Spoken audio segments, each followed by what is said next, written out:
মা হলো পৃথিবীতে সন্তানদের ছায়াসঙ্গী, সন্তানদের পাশে সব সময় ছায়ার মতো থাকে। আসসালামু আলাইকুম, সবাই কেমন আছেন?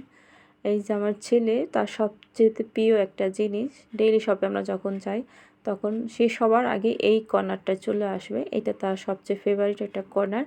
এখানে আসলে এখানে যা আছে মাশাআল্লাহ অনেকগুলো প্রাণীর নাম সে বলতে পারে। দেখে দেখে সবগুলো প্রাণীর নাম বলে। আর এই যে এটা ধরে হাতে নিয়ে পুরোটা শপিং সে ঘুরে, সে শপিং বলতে ডেইলি শপটা ঘুরে।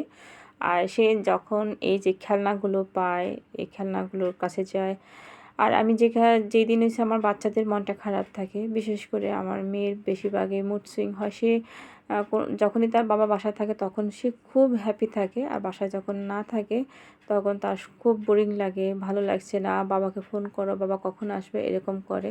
আর বেশিরভাগ দেখ এই ভূমিকম্পের পর থেকেই বেশি একটু মুড অফ থাকে তার, একটু ভয় পেয়েছিল, সেই জন্য একটু না অনেকটাই সে ভয় পেয়ে গেছে। এখন একদমই সে আমার কাছ ছাড়া হয় না, সারাক্ষণ আমার সাথে সাথেই থাকি।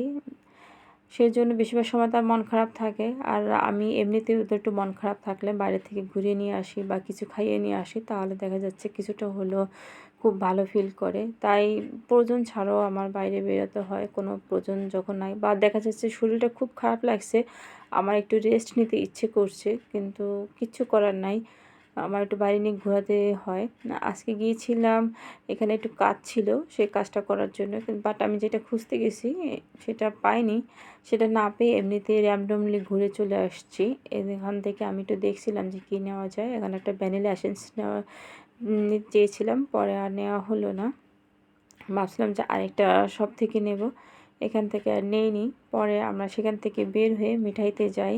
মেয়েকে জিজ্ঞেস করছিলাম যে আম্মু তুমি কী খাবে, সে বারবার বলছিল যে আইসক্রিম খাবে। পরে ভাবলাম যে আমার ভীষণ ঠান্ডা লাগছে, ছেলেরও ঠান্ডা, আইসক্রিম খেলে তো মেয়ে খেলে ছেলেও খেতে চাইবো, তখন আর কি করব। সেজন্য আইসক্রিম না কিনে মিঠাইতে গিয়েছিলাম। মিঠাইতে যাওয়ার পরে আমার মেয়ের মুড চেঞ্জ হয়, সে বলে যে না তাহলে আমি লাড্ডু খাবো। তখন সে প্রথমে একটা দই নেই, দইটা খুব কিউট লাগছিল দেখতে, প্যাকেট করাও হয়ে যায়, দই নেই। তারপর মেয়ে লাড্ডু নেবে, ওই এক পিস লাড্ডু নিয়েছে। আমি একটা সন্দেশ নিয়েছিলাম, সন্দেশ না, ওটা ছিল চমচম। এরপর ছেলে বলে যে কাঁচা সন্দেশ খাবো। তিনজন তিনটা নিয়েছিলাম। সেখানে আর বসে না খেয়ে আমি ওই যে দোকানদার ভাই ছিল তাকে বললাম যে ভাই এটা প্যাকেট করে দেন, বাসায় নিয়ে যাই। যখন এই যে আমার ছেলের জন্য প্রথমে নেইনি, কারণ সে মিষ্টি খেতে একদমই পছন্দ করে না, টোটালি সে মিষ্টি মুখে দেয় না, সেই জন্য। কিন্তু সে বারবার দেখাচ্ছিল যে আমি এটা খাবো, এটা খাবো। প্যাকেট করা অলরেডি হয়ে গেছে, তারপর আমি আবার বলছি যে এটা দেন। তারপর এখান থেকে আমি আর এক পিস কাঁচা যে সন্দেশ সেটা নিয়েছিলাম। এটা কিন্তু একদম মিষ্টি অনেক কম, আর যেহেতু মিষ্টি কম সেই জন্য আমার ছেলের জন্য আমি সেটাও নিয়ে নিয়েছিলাম। প্রথমে নিতে চেয়েছিলাম না, ও যখন বারবার বলছিল।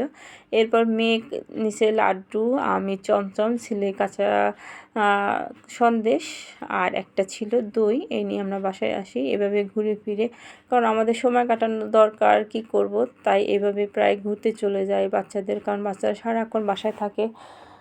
শহরের বাসাগুলো তো হয় কি, আশেপাশে কোনো প্রতিবেশীর বাসা ছাড়া আর কোনো রিলেটিভের বাসা থাকে না যে যাদের বাসায় গিয়ে একটু ফ্রি হতে পারবে বা একটু খেলাধুলা করতে পারবে। আর শহরের বাসাগুলো এরকম যে কারো বাসায় যাওয়ার জন্য আগে থেকে পারমিশন নিতে হয়, বা কখন কি বাচ্চাকে পড়ায় বা ঘুমায় বা কখন কি করে, যখন তখন চাইলেও গ্রামের মতো যাওয়া যায় না। তাই বাচ্চাদের এইগুলোই হয়েছে সবচেয়ে ঘোরার জায়গা, যে বাচ্চারা ঘুরে আসবে, একটু বাইরে থেকে খেয়ে আসবে, ঘুরে আসবে, এটাই হচ্ছে শহরের বাচ্চাদের কাজ। এছাড়া আর কোনো অপশন নাই ওদের। এই যে সে কিউট একটা দই আর ছিল, এই যে যা যা কিনেছিলাম সেইগুলো। সবাইকে অনেক ধন্যবাদ, আল্লাহ হাফেজ।